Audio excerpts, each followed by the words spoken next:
નમસ્કાર દર્શક મિત્રો, કેટીવી ન્યૂઝ ગુજરાતીમાં હું છું આપની સાથે હિરલ। બોડેલી ખાતે મુસ્લિમ ખત્રી 22 સમાજનો સમૂહ લગ્ન યોજાયો, જેમાં 26 નવયુગલોએ પોતાની નવા જીવનની શરૂઆત કરી। છોટાઉદેપુર જિલ્લાના બોડેલી ખાતે મુસ્લિમ ખત્રી 22 સમાજનો સમૂહ લગ્ન યોજાયો હતો। સમાજમાં ચાલતા કુરિવાજો, ખોટા ખર્ચા, દહેજ પ્રથાના નિવારણને લઈ અને ગરીબમાં ગરીબ વ્યક્તિ પોતાના દીકરા તથા દીકરીના લગ્ન માન સન્માનથી કરી શકે તેવા આશયથી મુસ્લિમ ખત્રી સમાજ દ્વારા વર્ષોથી સમૂહ લગ્નનું આયોજન કરવામાં આવે છે। મુસ્લિમ ખત્રી 22 સમાજ દ્વારા સમૂહ લગ્નનું પ્રથમ સમૂહ લગ્ન કોલિયાદ ખાતે કરવામાં આવ્યું હતું। ત્યારબાદ વડોદરા, બોડેલી, ખાંડીવાવ, તિલકવાડા, રાજપારડી, પાવી જેતપુર, ડભોઈમાં પણ કરવામાં આવ્યું હતું। મુસ્લિમ ખત્રી 22 સમાજ દ્વારા સમૂહ લગ્ન દર વર્ષે સમૂહ લગ્નનું આયોજન કરવામાં આવે છે, તેમ આ વખતે બોડેલીના ખેતીવાડી બજાર સમિતિના મેદાનમાં સમૂહ લગ્નનું આયોજન કરવામાં આવ્યું હતું।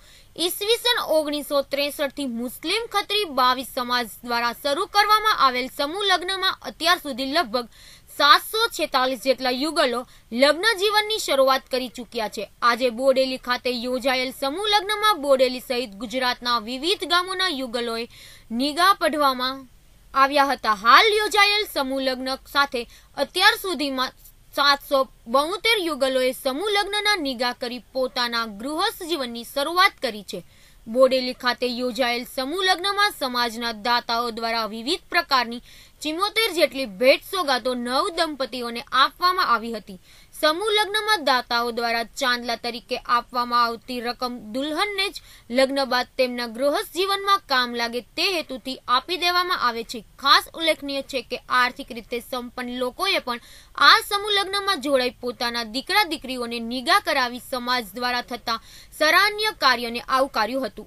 આ સમૂહ લગ્નમાં મધ્યપ્રદેશ ખાતે રહેતા ખત્રી સમાજના આગેવાનોએ ખાસ હાજરી આપી હતી, તો બોડેલીના હિન્દુ અગ્રણીઓ રણજીતસિંહ રાઠવા, મનીષ મહેતા, યશપાલસિંહ ઠાકોર, સંજયભાઈ અગ્રવાલ, દિનેશભાઈ પટેલ, જલાભાઈ પટેલ સહિતના અગ્રણીઓએ ખાસ ઉપસ્થિત રહી નવયુગલોને આશીર્વાદ આપ્યા હતા।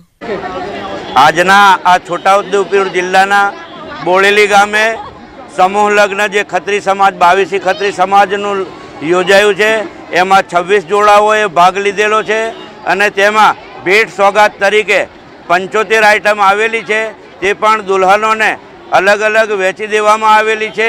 એમાં 75 આઈટમ છે, કુલ એક દુલ્હનને 75 આઈટમ મળેલ છે ભેટ સોગાદમાં, અને ચાંદલા સ્વરૂપે જે રકમ લખાવવામાં આવે છે તે રકમ પણ દુલ્હનોને સરખા ભાગે વેચી દેવામાં આવે છે। ઇમરાન મંસૂરી સાથે કેટીવી ન્યૂઝ ગુજરાતી, બોડેલી।